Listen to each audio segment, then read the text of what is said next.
Bapak Ibu tokoh masyarakat, tokoh agama, tokoh pendidikan, hadirin kaum muslimin rahimakumullah. Alhamdulillah kita masih bertahan ramai dan ayahlah diedangkan, silakan diminum bagi yang Allah ya, nyoka diminum juga antar bu sontalai teh susu. Bapak Ibu hadirin kaum muslimin rahimakumullah, kita lanjutkan ta'lim kita, kajian kita, pembahasan yang lewat bicara masalah babus salatil jamaah wal imam. Syukran. Kan ya tibodo. Dua lah ya. Pak Ibu CMO dua. Jazakallah khair. Syukran. Tentang bicara masalah yang berkenaan dengan salat berjamaah dan pembahasannya dan imam. Kemarin sudah beberapa hadis yang kita uraikan, pembahasan yang lewat. Kalau ingin melihat silakan buka di YouTube-nya, YouTube Masjid Al-Mukarramah Herman Tanjung, ada di sana. Saya tadi sebelum ke sini nonton dulu, lihat dulu apa pembahasan kemarin. Jangan orang aja mencari awak mencari awak loh. Itu caranya. Mudah-mudahan jadi ilmu dan amal jariah bagi kita. Amin ya rabbal alamin. Lai pakai kue Ustaz? Lai. Tapi jangan makan Allah nak. Kau cabanglah makan balik dah. Kemarin hadisnya sudah kita sampaikan sampai hadis yang ke-427. 427.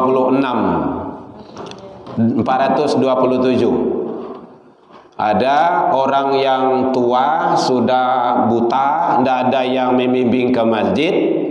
Kemudian bertanya kepada Rasul, apakah para nujo datang ke masjid ya Rasulullah untuk salat berjamaah? Hal tasmi'un nida bis salat? Apakah engkau mendengar panggilan salat? Naam, sami'tu ya Rasulullah. Iyo, saya dengar ya Rasul. Apa kata Rasul? Fa'ajibhu, maka wajib datang. Itu kesimpulan yang kemarin. Jadi ternyata salat berjamaah itu sangat luar biasa. Jadi bapak-bapak, ibu-ibu, saudara-saudara kaum muslimin yang mandanga, yang belum sempat datang ke masjid, nah datanglah. Karena begitu pentingnya salat berjamaah itu. Hadis yang pertama kemarin kita sampaikan kan afdol, salatul jamaah afdol. Itu hadis sudah populer itu. Min salatil fardhi bi 27 darajat. Ada hadis yang menyatakan 27, ada 25, ada 28. Yang populer yang terkenal itu 27. Nah, sekali awak salat subuh di siko samo jo 27 kali di rumah. Nah, sama gitu tuh. Sudah kita jelaskan kemarin. Bapak Ibu hadirin kaum muslimin rahimakumullah. Masih ada Ustaz ya? Masya Allah. Syukran katsiran. Kita lanjutkan hadisnya, yaitunya hadis yang berkenaan masih dalam kategori babus salat wal jamaah wal imam. Hadis yang ke-428. Ani Ibnu Abbas, dari Ibnu Abbas radhiyallahu anhu, anin Nabi sallallahu alaihi wasallam qala,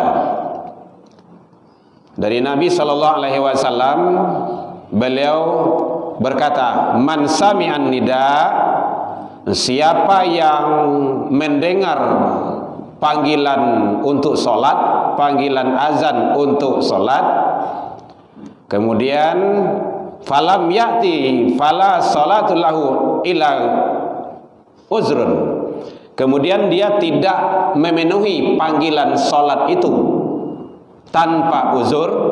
Di sini ada ila min uzrin, tidak ada uzur. Tadanga panggilan azan nyendak tiboh do, tanpa ada uzur yang syar'i. Apa saja nanti uzur itu nanti kan kita lihat. Maka apa kata Rasul dijelaskan di sini bahwa tidak ada salat baginya.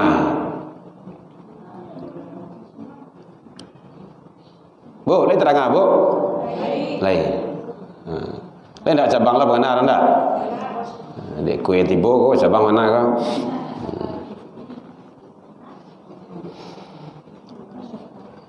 Kita ulangi, jadi supaya tidak salah dalam pemahaman hadis ini hadis yang diriwayatkan oleh Al-Hakim dan juga Ibnu Hibban, dijelaskan di dalam hadis kitab yaitunya Bulughul Maram, hadis yang ke-428. Man sami'an nida, siapa yang mendengar panggilan untuk solat, panggilan azan untuk solat, falam ya'ti, kemudian dia tidak memenuhi panggilan itu, fala salat, maka tidak ada solat baginya, illa min uzrin, kecuali karena uzur, larangan syar'i. Uzur tu satu, kalau larangan atau uzur berjamaah itu dingin yang bersangatan, hujan lebat, banjir besar, itu yang berat-berat itu. Kemudian ada halangan yang membahayakan untuk datang ke masjid, atau ya yang meninggal, ada yang proses dalam melepas orang dalam sakarat. Kalau orang meninggal ada proses. Mungkin bapak dan malape orang dalam sakarat. Itu boleh fokus di sana. Sampai selesai dulu. Kalau dia sudah zak, atau perempuan, istri, suaminya sedang sakit. Nah, kemarin kan ada tanya jawab kalau ada salah itu. Ada ibu-ibu yang bertanya itu. Jadi kalau itu larangan syar'i, maka tidak ada larangan-larangan bagi yang lain, berarti dia wajib untuk datang ke masjid untuk sholat berjamaah dan tidak perlu diperdebatkan. Karena dari awal sudah disampaikan ayatnya. Nyo kadang-kadang ada yang hobi, yang suko bahasa karya Arab sebagai gitu. Dadu salat jamaah itu wajib dos. Kan ada juga itu yang hobi. Hal-hal yang khilafiyah itu tidak perlu. Karena dalam Al-Quran sudah jelas, aqimus shalah wa atuz zakah warka'u ma'ar raki'in. Kan sudah jelas itu. Kemarin sudah sampaikan itu. Perintah fi'il amar, dirikan salat, tunaikan zakat, rukuklah bersama orang-orang yang rukuk. Di mana orang bersama rukuk? Di masjid, di musola, di rumah ibadah. Nah, jadi oleh sebab itu jangan sampai kita mencari alasan untuk tidak memenuhi panggilan jamaah, karena itu adalah panggilan Allah Subhanahu wa ta'ala. Sebelum hadis itu kan disampaikan tadi itu, orang tua buta ndak don ka memimbiang ke rumah saji, tadangah panggilan azan salat, maka fajibhu, kata Rasul, wajib datang. Urang buto, awak wadan kadang sehat, ndak lo gae do, ndak lo buto do. Tadangah panggilan azan, awak pakai ilmu basi je. Tahu ya Pak ya? Basi pakak, basian yang saya, basi bana saya, basi engak saja. Nah, kira-kira alasan awak besok di akhirat itu. Jadi perlu introspeksi diri awak. Ndak usah punya prinsip ambo besok ke rumah saji lah pensiun saya. Ndak usahlah punya prinsip kayak gitu. Yo kalau kita capai pensiun kau ndak lah mati duluan. Jadi masjid saya gagahi kau Sarancak kau masjid dibuatkan untuk salat berjamaah. Ndak untuk langgang-langgang tuh. Itu hadis yang ke-428 menjelaskan bahwa perlunya untuk menunaikan panggilan solat berjamaah. Ada yang kau tanya apa ibu boleh? Kita kan biasa tanya jawab. Kalau ibu bapak ingin mengunyah tidak ada. Tapi jangan sampai tidak fokus lah bekau. Bekau. Kau dah lupa dia mengunyah kau. Tadi itu nanti tu dah wala dah. Gitu. Yang untuk ambo lah kau. Mantap. Tapi kau tidak ada tu buat tu. Hati ya ragu buat tu. Bapak ibu hadirin kaum muslimin rahimakumullah. Jadi salat berjamaah itu sangat penting sekali. Jangan sampai ditinggalkan. Jangan sampai diabaikan. Mari kita ramai-ramai untuk selalu istiqomah memenuhi panggilan Allah Subhanahu wa taala. Ada, kalau tidak kita lanjutkan hadisnya. Yang tadi hadis yang menjelaskan kata Rasul dari Ibnu Abbas bahwa ternyata kalau tadangah panggilan solat untuk berjamaah maka penuhi panggilan tersebut. Jangan sampai kalau dilaksanakan solat itu di tempat lain tidak melaksanakan jamaah maka sangat rugi sekali kita. Ada juga kemarin ibu-ibu nanya di mana itu ya, lupa kita di kami Jakarta Ustaz. Tidak ada di masjid itu perempuan tuh. Kan ada juga sebagai masjid itu tidak ada tempat disediakan untuk perempuan. Tidak ada sedikit pun, tidak sebenarnya. Karena tidak ada pembatas itu. Pembatas apa namanya itu? Jadi laki-laki aja semuanya. Baca dulu Ustaz. Oh ingin je jamaah. Maka kalau memang kondisi seperti itu di rumah, tapi jamaah ada anak perempuan, ada ibu, ada siapa yang perempuan. Jamaah itu kan jamaah kan lebih dari satu. Berdua saja kan lah boleh jamaah itu. Jamaahnya kejar. Karena bahasanya tadi afdol. Kalau ibu seorang-seorang saya sholat di rumah, awak di rumah itu ada barang pek balimo, rugi.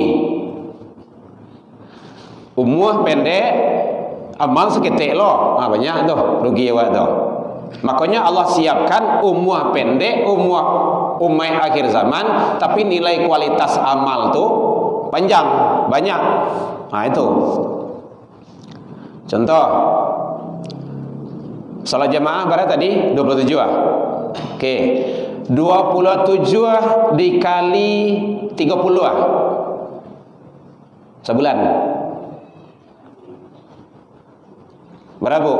800. Oke, 800 10 dikali 2 balik setahun. Itu teorinya tuh loh. Jadi supaya tahu bagaimana nilai jamaah itu 9.720 dikali 10 atau dikali 2 leh kali barato. Anggaplah 10 tahun semua wak. 10 tahun saya wak jamaah. Nah, berarti 27 kali 10 tahun. Nah, itu. Lebih nilainya daripada umur umat terdahulu. Nah, begitu rahasia Allah. Akan rugi ya, Pak, kalau itu yang kita sia-siakan. Rugi sangat ya, Pak. Makanya kejar. Apa contoh yang lain? berinfak. 1 kita berikan, dibalas oleh Allah 700. Mathalu, perumpamaan, mathalul ladzina yunfiku, perumpamaan orang yang menafkahkan hartanya pada jalan Allah, bagaikan dia menanam 1 butir, tumbuh 7 tangkai, dalam 1 tangkai itu berbuah 100. Tanam si berbuah 700. 1 ditanam dibalas oleh Allah 700. Itu baru 1. Nah, kau berapa banyak orang yang tadi itu? Enggak tanggung itu tuh. Makanya jangan segan-segan untuk berbuat kebaikan itu. Iya baradus tuh. Luar biasa. Diminum, kita makan, kita minum, menjadi darah dan daging. Kita sholat, kita ibadah. Luar biasa. Jadi ibu-ibu kalau belum ada di sini, buatlah program. Contohnya kan hari Jumat. Mudah-mudahan sudah ada ya. Hari Jumat, antarkan makanan kepada bapak-bapak yang sholat Jumat di sini. Apa kayak terserah. Untuk sholat Jumat di sini. Ya anak-anak, bapak-bapak, pemuda, siapa saja. Lalu siapkan kopi di situ. Stay kan. Gitu. Kan itu adalah kebaikan. Bapak Ibu hadirin kaum muslimin rahimakumullah. Jadi oleh sebab itu, mari bagaimana kita tetap menjaga yang namanya jamaah tersebut, agar kita tetap mendapat yang terbaik di sisi Allah Subhanahu wa ta'ala. Kemudian hadis yang selanjutnya dijelaskan, hadis yang ke-429 bahwa Rasulullah sallallahu alaihi wasallam menjelaskan, ternyata salat berjamaah itu, bahkan ini kesimpulan hadis karena hadisnya sangat panjang, kita bacakan saja. Idza huwa, apabila seseorang itu telah selesai melaksanakan sholat, sendirian, tidak tahu dia orang berjamaah. Ini ada kondisi nanti itu. Tahu-tahu pergi ke rumah saji, ada orang berjamaah, sholat berjamaah, maka dia boleh mengikuti sholat berjamaah tadi itu. Nanti sholat yang dilakukannya itu berubah status menjadi sholat sunnah. Ini kesimpulan hadisnya.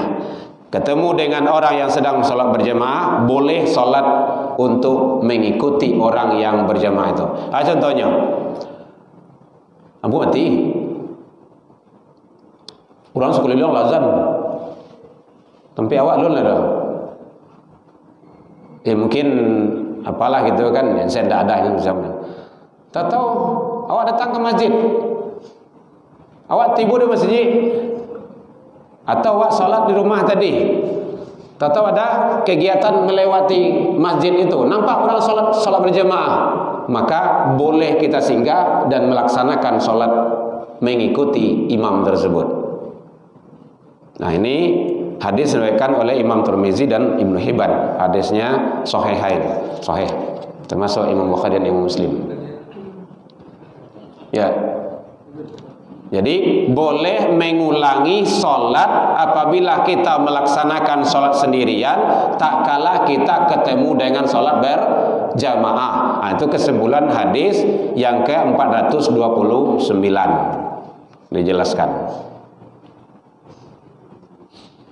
Nah, begitu pentingnya disyariatkan untuk mengejar dan mencari jamaah itu. Karena nilainya sangat luar biasa. Bacaannya pun sangat luar biasa. Kalau awak kadang bacaan awak kan kul kakul zah. Na toina kul. Tumaninah kadang kurang sempurna. Tapi kalau dengan imam bacanya luar biasa, terpelihara, tumaninahnya tinggi. Nah, begitu. Dan jamaah itu adalah selalu mendapat prioritas utama dalam pelaksanaan ibadah. Bahkan sampai dalam kondisi darurat, Contohnya perperangan sekalipun, itu jamaah tetap ditegakkan. Misalnya Bapak Ibu, sampai ke handphone Bapak Ibu, yang video-video di mana? Palestina itu, tetap dia sholat jamaah, dipeliharanya, tetap dia dengan Al-Quran, dipeliharanya. Karena itu adalah sangat luar biasa. Dalam perang itu malahan buat 2 saf, 1 saf siaga dan 1 saf sholat. Nah, gitu. Itu darurat itu. Sangat dianjurkan juga. Apalagi kondisi aman, tidak ada masalah gitu. Ada Bu, nangka ditanya sambil mengunyah-ngunyah, kenapa ada? Abi yang ibu berhenti deh. Hadirin kaum muslimin rahimakumullah. Jadi ternyata tentang salat berjamaah ini, apalagi kalau di kita adalah di tempat di lingkungan yang aman di komplek, tidak ada gangguan-gangguan, maka itu sangat perlu sekali kita jaga dan jangan sampai kita tinggalkan. Dalam perjalanan pun kita disyariatkan untuk berjamaah. Kondak banyak indah lan pokok berdua jamaah juga. Jamaah itu yang kejar, yang dicari, yang afdolnya itu. Bisawa'in wa isyrina itu. Hadirin kaum muslimin rahimakumullah. Kemudian teknis dalam berjamaah itu, ini kadang-kadang ada juga kalau ada memang talambe awak sholat berjamaah, tidak usah berlari, jalan biasa saja, jalan. Berlari itu nanti ada resikonya jatuh, tata ruang kaki, setidaknya sasangok, sasangok, wak. Apalagi kalau dulu gejala penyakit asma, itu tulah sembahyangnya dengan baik kawan gitu. Itulah bayar dah. Itulah ngarang-ngarang seorang saya. Jalan biasa saja. Innama ju'ilal imam. Apabila seseorang melaksanakan sholat berjamaah dan imam itu adalah untuk diikuti, maka faiza kabara fakabbiru. Kalau imam itu takbir, kamu takbir. Allahu akbar, Allahu akbar, takbir. Dan jalan walamu manalo. Kalau lah sampai di bar imam tu takbir walai. Kau dak mohon maaf yang lainnya. Kadang 3 kali, 4 kali okey. Berulang-ulang itu kepanjang saya. Seolah-olah awak khusyuk benar. Atau kisah kawan lain, itu. Ndak risiko ndak dodo. Apalagi kalau Allah. Membaca bacaan salat jangan mengganggu orang loh. Bismillahirrahmanirrahim. Alhamdulillahirrahmanirrahim. Tanya kawan. Ini pengana kawan kok kawaknya dia. Ndak contoh Bu, contoh. Contoh. Biasa saja. Allahu akbar. Allahu akbar. Jangan terlalu jauh jaraknya. Sami'allahu, selesaikan pekerjaan imam. Jadi maka di sini faiza kabbara fakabbiru. Apabila imam itu takbir, kamu takbir. Nah, gitu. Kemudian wa iza raka'a farka. Apabila imam itu ruku, kamu ruku. Oh, Al-Fatihah belum selesai dok. Biarlah, kan ada imam. Itu gunanya imam. Imam gunanya untuk Bu, ikuti. Nah, seadanya. Oh, kadang-kadang ego lagi jemaah kan. Masalah saya ini dulu. Orang tiba di bawah kita agak dulu. Oh, gitu. Contoh. Aduhnya tuh. Nah, orang tiba di atas, you sujud itu baru. Ya. Wa iza raka'a farka. Apabila imam ruku.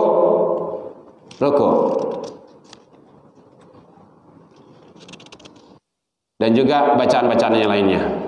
Wa idza qala sami'allahu liman hamida, maka jamaah Rabbana walakal hamd.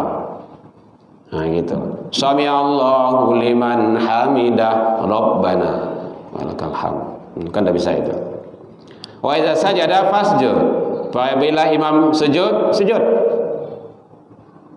Sudah tidak sudah, selesai tidak selesai, ikut imam. Bapak Ibu hadirin kaum muslimin rahimakumullah. Kemudian kalau kita sholat berjamaah ada ketinggalan dalam sholat itu, maka jemput bara yang tinggal. Satu rakaat, maka tak kala imam salam, maka kita berdiri, kejar satu rakaat. Mana batasannya?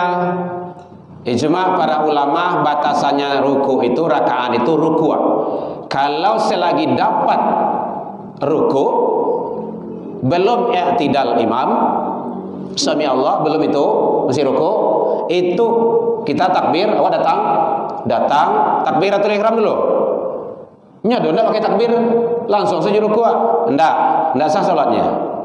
Karena takbiratul ula itu menentukan bagian dari rukun salat. Allahu akbar, ruku. Nah gitu. Berarti itu dapat. Tapi kalau sami Allahu liman hamidah kita datang tak lagi. Karena imam, bukan jamaah. Nah, ingat tuh, karena imam. Jadi imam itu yang diikuti. Kalau sudah bangkit imam dari ruku, walaupun jamaahnya masih ada yang ruku, maka itu tidak dihitung lagi. Jadi batasan rakaat itu, ruku itu adalah ruku. Batasan rakaat itu dihitung satu rakaat. Kalau tidak, berarti tambah nanti berapa yang tertinggal. Apalagi kalau sedang sujud dan duduk, nah, itu sudah jauh tinggalnya itu. Kemudian juga termasuk kadang-kadang kurang pemahaman di dalam sholat berjamaah itu. Imam sedang sujud, jemaah sedang sujud, awak tibo tagak saja sampai imam tagak. Nah, itu begitu. Setiap gerakan yang ada di dalam sholat itu punya nilai. Jangan ditinggal. Takbiratul ula langsung sujud. Atau kalau sedang duduk langsung duduk. Jangan ditunggu tagak. Pertama, kurang nanti dalam gerakan nilai ibadah kita. Yang ketiga, mungkin kita kurang berilmu. Nah, gitu. Karena setiap gerakan itu punya nilai. Jadi takbiratul ula langsung sujud. Kalau sedang sujud. Takbiratul ihram langsung duduk kalau sedang duduk. Tidak usah tunggu tagak. Tunggu tagak bara gerakan yang hilang. Berapa bacaan yang hilang. Nah, gitu. Itu namanya ibadah dengan ilmu. Karena ilmu, ibadah kalau tidak dengan ilmu ditolak. Nah, gitu. Ada yang diragu, Bapak Ibu boleh? Ya nek, kasih nenek kita dulu. Sujud sahwi. Kapan dikerjakan? Apa penyebab dikerjakan sujud sahwi? Oh ya. Satu, sujud sahwi itu dikerjakan sebelum salam, akhir sholat. Dua, karena tinggal rukun, atau lupa dalam bilangan. 3 empe. Awas salat maghrib. 3-2. Ambil bilangan terkecil. Walaupun 3. Walaupun sudah 3, tapi 3-2. Ambil. Tapi janganlah mewana enggak. 3-2 tu. Itulah mewana teman. Itu namanya ditangkap ragu namanya itu. Kalau orang ditangkap ragu kok bayo kok. Nah, di 3-2. Ambil bilangan terkecil, berarti tambah satu lagi. Kan lampih sebenarnya tuh. Nah, gitu. Nanti sebelum salam Sujud. Subhanalladzi la yanamu wa la yashu. Biasanya di masjid-masjid ada itu. Enggak, ini sujud saya ada ini. Ya, biasanya ini di masjid-masjid biasanya ada ditulis itu. Ada membaca 1 kali boleh, ada baca 3 kali boleh. Tapi sujudnya Sujudnya sama, biasa seperti sholat. 2 kali. Ya. Karena itu karena kelupaan. Karena Allah lah yang tidak lupa dan tidak tidur. Namun tidur. Allah tidak pelupa, Allah tidak tidur. Kita memang sering lupa dan acok tidur. Kadang Ustaz sedang ngaji tidur aja. Di siko tidak ada tempat lain. Di tempat lain, siko ada. Siko nyalang sadolah. Pelai lah makan goreng lah kan. Gitu. Ya Bu ya. Oke Bu. Jadi sebelum salam. Berarti 2 kali sujudnya. Ya. Sudah itu baru salam. Ya, baru salam seperti biasa. Bacanya itu yang tadi itu. Kalau apa nanti printkan aja Ustaz, tempel di sini. Kadang-kadang jemaah kita banyak yang udah tua-tua, udah lupa, karena tempel di depan itu. Tapi risikonya bukan membaca salah salat bukan. Subhanalladzi.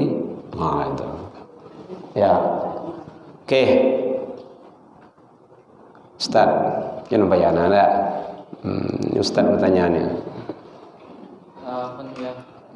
Dia mau jadi 3 pertanyaan ini. Ya, banyak lah.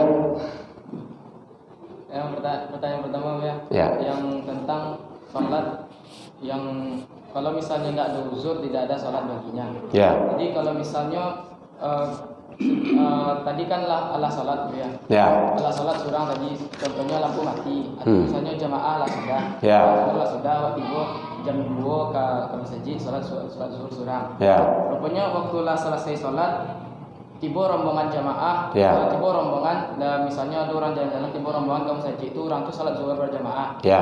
Jadi tadi kata Buya tadi boleh mengikuti jamaah itu. Ya. Jadi situ hukumnya karena boleh, apakah sholat surang tadi itu menjadi uzur? Sudah. Pertanyaan pertama. 1. Itu pertanyaan kedua ya. Apakah waktu sholat itu misalnya orang tuh tiba Ya. jamaah, apakah waktu kita sedang sholat surang tuh membatalkan sholat atau kita selesaikan sholat sendiri itu baru mengikuti jamaah itu ya? Oh gitu. Terus? Itu pertanyaan ketiga ya. Kalau misalnya yang tentang rukuk tadi yang mengikuti gerakan imam, Ya. kalau misalnya imam rukuk tuh kita tiba ke masjid takbiratul ihram, kadang kan di beberapa masjid ya imam kok tidak dulu baru baca sami Allahu liman hamidah waktu lah tiba tagak tuh. Ya. Jadi imam tuh tagak dulu baru sami Allahu liman hamidah. Waktu kita ka rukuk imam tagak, kita sampai ka rukuk imam baru baca sami Allahu liman hamidah. Jadi itu hukumnya masbuk atau enggak ya? Begitu. Baik. Ini terang aku. Baik, itu mana lah itu. Baik, masih dalam tentang jemaah. Ini di rumah jarang bertanya. Maka dalam pengajian dia bertanya.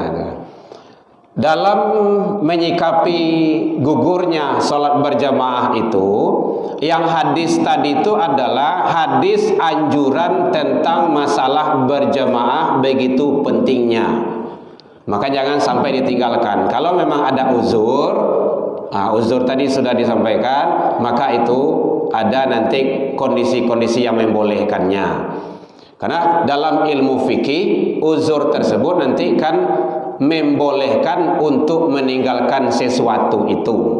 Itu tentang masalah uzur berjamaah tadi itu. Kemudian dalam pelaksanaan sholat berjamaah, apabila kalau di sini bahasanya hadisnya faiza kabbara fakabbiru, apabila imam takbir maka kamu takbir, apabila imam ruku wa idza raka'a farka'u, apabila imam ruku maka kamu ruku. Allahu akbar. Dan seorang imam, nanti ada pembahasan imam juga harus jelas tuh. Seorang imam jangan terlalu jauh jarak antara ucapan dengan perbuatan. Allahu akbar. Sami Allahu liman hamidah. Kadang-kadang kan lah tibo dia baru sami Allahu liman hamidah. Makanya perlu imam itu harus banyak kita juga membaca tentang masalah ilmu fikih dan ilmu hadis. Allahu Akbar. Ya kadang-kadang ada seperti itu tuh. Nah akhirnya maka banyak terjadi kadang-kadang hal-hal yang sifatnya di dalam jamaah itu kurang pas. Tapi bahasanya di sini apabila imam ruku, kamu ruku. Apabila imam takbir, kamu takbir. Takbir itu tentu ucapan. Allahu Akbar. Dia ada namanya dalam sholat itu rukun qalbi, ada rukun fi'li, perbuatan. Nah, di perbuatan kita itu bagaimana jangan terlalu berjarak dengan ucapan qauli. Allahu Akbar. Sami Allahu liman hamidah. Nah, gitu. Dan di dalam sholat sebaiknya pakai bacaan muratal, jangan bacaan tilawah. Allahu Akbar. Terlalu panjang. Apalagi baca ayat. Walaupun kita qori. Nah, gitu. Itu kode etik di dalam. Bahkan Rasul menyampaikan, idza amma ahadakumun nas, apabila kamu mengimami di antara manusia, falyukhaffif, maka segerakanlah. Segerakan itu artinya jangan terlalu lama dan jangan terlalu panjang. Walaupun kita hafiz Quran, kecuali kalau sholat yang sudah disepakati. Sholat yang sudah disepakati itu subuh, Jumat, pagi itu sholat apa namanya itu? Nah itu sujud tilawah itu. Itu kalau saya pakai itu satu surat itu harus khatam, harus clear. Nah itulah saya pakai itu boleh. Tapi kalau tidak, maka itu salah satu gunanya imam sebelum memimpin sholat mencari ke belakang, tahu kondisi dan situasi jamaah. Ada orang gaib, ada anak-anak, ada yang sakit-sakitan, ada yang macam-macam lah kondisi-kondisi itu. Nah, itu namanya ilmu psikologi, nama itu psikologi, mengetahui kondisi jamaah. Nah, kalau kamu mengimami di antara manusia, falyukhaffif, segerakan. Segerakan itu artinya jangan terlalu lama. Apabila kita sholat sendirian, falyutawil masya, itu sambungan hadisnya itu. Nah, silakan sepanjang yang kita mau. Jadi sholat berjamaah itu juga perlu kita bagaimana melihat situasi dan kondisi jamaah kita. Kemudian kalau seandainya memang kita ada uzur tadi, lampu mati contohnya gitu kan, tahu-tahu kita sudah sholat sendirian. Setelah itu ketemu dengan jamaah, maka boleh uzur tadi itu nanti akan batal karena ada jamaah yang sedang ditunaikan. Karena mencari melaksanakan jamaah yang dilaksanakan ini, apalagi kalau banyak jamaahnya. Karena semakin banyak jumlah jamaah itu, nilai dan bobotnya jauh semakin hebat. Nah, gitu. Jadi boleh, karena uzur tadi itu kan ketidaktahuan, atau mungkin karena lampu mati, ataupun karena yang lain. Tentu ketemu dengan jamaah, maka boleh. Yang tadi itu nanti akan batal uzurnya, berubah dia, nanti kita laksanakan sholat berjamaah ikut bersama jamaah yang ada tadi itu, atau mungkin ada acara-acara apalah orang di sana gitu kan. Yang lain masih ada? Ntar lagi orang wazan. Itu tentang masalah yang berkenaan dengan hadis yang yaitunya 429 dan 430. Apabila imam ruku, kamu ruku. Apabila imam sujud, kamu sujud. Apabila imam i'tidal, ucapkan Rabbana walakal hamd. Dan juga teknisnya tadi sudah bagaimana pelaksanaan sholat. Yang penting kita tetap menjaga sholat berjamaah. Tidak bisa di masjid Mukarramah kodok di mahwak barado. Mungkin dalam awak di pasar, atau mungkin ada kegiatan arisan di tempat kawan, tadanga soro panggilan sholat berjamaah, datangi. Nah gitu. Kalau jauh mungkin dari masjid, dari rumah ibadah, ibu-ibu mungkin mana tahu ada arisan kegiatan apalah gitu kan, sholat berjamaah kan banyak, anggota arisan itu banyak tuh. Nah gitu. Yang penting jamaahnya itu, karena fokus di sini pembahasannya adalah babus sholatul jamaah wal imam. Oke, yang lain kita menunggu panggilan azan. Bapak Ibu hadirin kaum muslimin rahimakumullah. Nah, ini juga sudah disampaikan tadi hadis yang ke-433 sekalian itu. Jangan panjang dalam membawakan jamaah kalau kita sebagai imam. Sudah terbawa hadisnya itu. Ini hadis yang dijelaskan, hadis yang ke-433. Supaya imam juga memahami kondisi dan situasi jamaah. Nah, gitu. Apalagi kalau bacaan awak masih lemak PA loh. Panjang loh. Kalau enak bacaan masih lumayan lah. Kecuali disepakati ya. Kayak tarawehan kalau sepakat awak siku sajus semalam boleh, tidak apa-apa. Siapa yang tidak talok sajus tagak tak semalam, ya boleh cari tempat lain. Bisa, tidak ada masalah. Di pondok-pondok kayak gitu tuh. Ada itu. Sering. Atau tempat-tempat yang lain di Baitur Rahmah kan kayak gitu tuh. Sajus, 2 juz semalam. Bapak Ibu hadirin kaum muslimin rahimakumullah.